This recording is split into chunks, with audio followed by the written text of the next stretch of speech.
Hi, I'm Barbara the Weaver. This is to show the setup for my first production piece of weaving. I just put enough warp on for just this one item.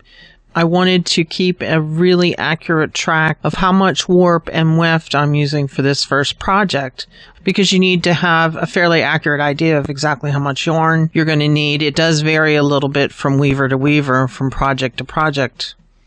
For warp, you do have to allow for loom wastage, which is the tie-on of the front and the back. There's a certain amount of take-up when you're putting the weft in as you're weaving, and also you have to allow for some shrinkage. And all the handbooks have this information and walk you through how to calculate it. And a piece is not completely finished until you've taken it off the loom and you've washed it and done all the finishing on the edges. Then it's ready to be sold and it's actually finished. The warp I'm using is a 4-2 wool, pretty standard loom warp.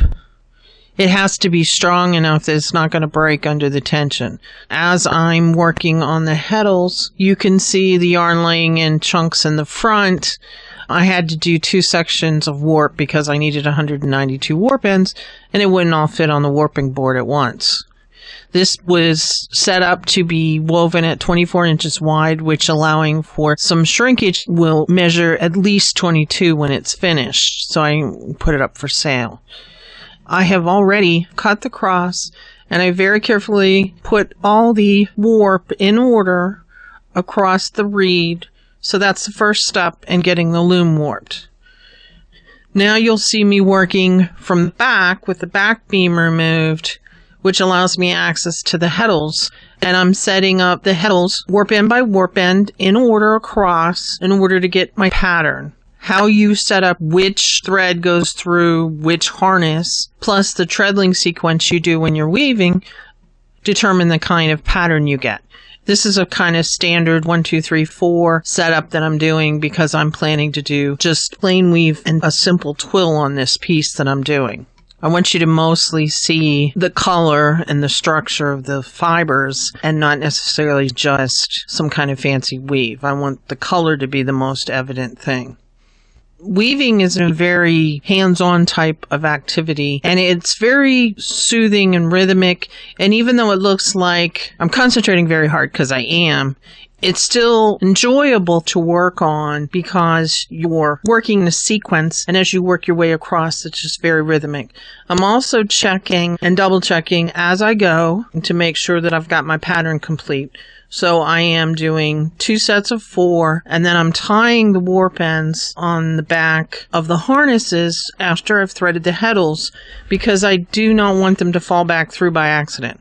And then counting helps keep me in order and done. I actually did half of it one day, and then the next day I finished it because it's a little hard on the back doing all that bending over. Once all of the Heddles are set up, then the warp is beamed onto the back beam and rolled up. I do find this is a little bit easier to do with 2 people. It can be done with 1, but you can keep a more even tension if one person's at the front holding the warp and letting it go through nice and neat, and one person's at the back making sure it rolls up correctly.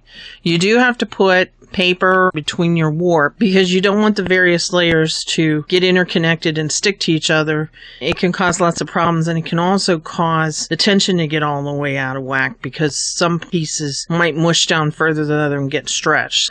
These are things you have to pay attention to. It's just part of the setup. Part of the whole process of weaving is getting things set up. And then you get to do the really, really fun part, which is the weaving. But the whole process is very enjoyable if you let it be that way. Once you've got all the warp beam, then you tie onto the front, and you have to adjust your tension so that it's even across, and then you're able to start weaving. I have started on this. I've done several inches, but we will be showing that in another video.